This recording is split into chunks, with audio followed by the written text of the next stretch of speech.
নমস্কাৰ বন্ধুসকল, আপোনালোকে সকলোৱে চাগে ফেচবুক ব্যৱহাৰ কৰে আৰু এইটো বহুত ফেমাছ হয়, ময়ো কৰোঁ।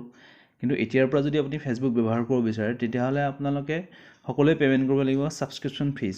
আৰু এইটো হৈছে মেটাই লঞ্চ কৰা এটা পেইড ভেৰিফিকেশ্যন ছাৰ্ভিচ, আৰু যাৰ কাৰণে আপোনালোকে হয়তো 900ৰ পৰা 1000 টকা দি আপুনি এইটো নিজৰ ফেচবুক একাউণ্টটো ভেৰিফাই কৰিব লাগিব। যোৱাকালি নিউজ এটা আহিছিলে, Meta is launching a paid verification service, যোনটো মাৰ্ক জুকাৰবাৰ্গে ইতিমধ্যে কৰিছে। ইয়াৰ আগত টুইটাৰত এইটো ছাৰ্ভিচ আছিলে যে 900 বা 1000 টকা দিয়াৰ পিছত এটা ব্লু টিক আহে। ঠিক একে নিচিনাকৈ এইবাৰ ফেচবুকত কৰিছে। Meta is testing a subscription service which will allow Instagram and Facebook users to pay a get verify. আৰু এই মেটা ভেৰিফাইড ছাৰ্ভিচটো আপোনাৰ একাউণ্টত ষ্টাৰ্ট হ'ব, আপোনাৰ ফেচবুক একাউণ্টত ষ্টাৰ্ট হ'ব। আপুনি যেতিয়া পে'মেণ্ট কৰিব $11 11.99 ৰুপিজ, আৰু ভাৰতৰ টকা এইটো হ'ব এৰাউণ্ড 900ৰ পৰা 1000 টকামান হ'বগৈ। অলৰেডি এই ছাৰ্ভিচটো অষ্ট্ৰেলিয়া আৰু নিউজিলেণ্ডত অলৰেডি এইটো ষ্টাৰ্ট হৈ গৈছে।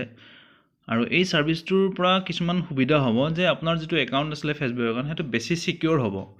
আৰু যদি আপুনি এইটো একাউণ্ট ছাৰ্ভিচটো নলয় তেতিয়াহ'লে আপোনাৰ একাউণ্টটো ছিকিউৰ নহ'ব। আগতে যিমান ছিকিউৰ আছিলে এতিয়া সেই আগৰ নিচিনা ছিকিউৰ নহ'ব। আৰু এতিয়া এই ছাৰ্ভিচটোৰ পিছৰ পৰা যিবিলাক ফেক একাউণ্ট আছিলে সেই ফেক একাউণ্টবিলাক প্ৰায় নাইকিয়া হৈ যাব। কাৰণ এইটো আপুনি ছাৰ্ভিচটো ল'ব গ'লে আপুনি এখন ভেলিড গভৰ্ণমেণ্ট আইডি কাৰ্ড দিব লাগিব, আৰু আপোনাৰ বয়স 18 বছৰৰ পৰা বেছি হ'ব লাগিব। 18 বছৰৰ কমত হ'লে কোনো ধৰণৰ ফেচবুক একাউণ্ট খুলিব নোৱাৰিব।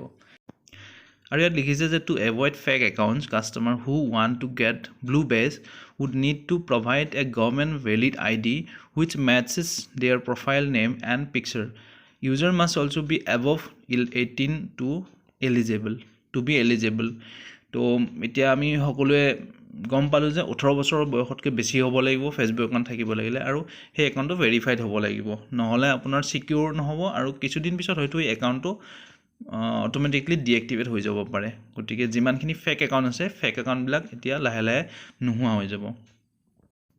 আৰু এই ব্লু বেজৰ যিটো ছাৰ্ভিচ আছিলে, ছাবস্ক্ৰিপশ্যন ছাৰ্ভিচ বা ভেৰিফাইড ছাৰ্ভিচটো, এইটো আছিলে কেইমাহমান আগতে টুইটাৰত দিছিলে। আৰু টুইটাৰত এৰাউণ্ড 800 to 900 কিবা টকা আছিলে, মোৰ মনত নাই।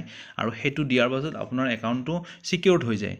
আৰু ইয়াৰ পৰাই এলন মাস্কে বহুতখিনি টকা ইনকাম কৰি লৈ গুচি গ'ল। আৰু তাতে কিছুমান এনেকুৱা হৈছে যে ফেক একাউণ্ট কিছুমানো পইচা দি কেনে তেওঁলোকৰ একাউণ্টটো ভেৰিফাইড কৰি লৈছিলে, আৰু তেনেকৈ বহুত ফেক একাউণ্ট ওলাই গৈছিলে টুইটাৰত। বৰ্তমান সেইটো যিটো ছাবস্ক্ৰিপশ্যন বন্ধ কৰিছে, এতিয়া সেই বস্তুটো পাৰ মান্থ কৰি দিছে। আৰু ঠিক তেনেদৰে ফেচবুকতো পাৰ মান্থ আপুনি পে'মেণ্ট কৰিব লাগিব 900ৰ পৰা 1000 টকা। তো এইটো হৈছে মাৰ্ক জুকাৰবাৰ্গে টুইটাৰ যোগে দিয়া যিটো ইনফৰমেশ্যন। তো ইয়াত লিখা আছে a subscription service that let you verify your account with a government ID and get a blue badge, get extra impersonation protection against account claiming to be you. তো ইয়াত লিখা আছে যিখিনি এমাউণ্ট পে'মেণ্ট কৰিব লাগিব 11.99 পাৰ মান্থ। তো এতিয়া আপোনালোকেও সাজু হওক 900ৰ পৰা 1000 টকা পে'মেণ্ট কৰিবৰ কাৰণে, যদি আপুনি ফেচবুক দিয়াৰ পিছতো ব্যৱহাৰ কৰিব বিচাৰে আৰু ছিকিউৰলি ব্যৱহাৰ কৰিব বিচাৰে। Thank you for watching. Please like and share with your friends, and please subscribe the channel. Thank you.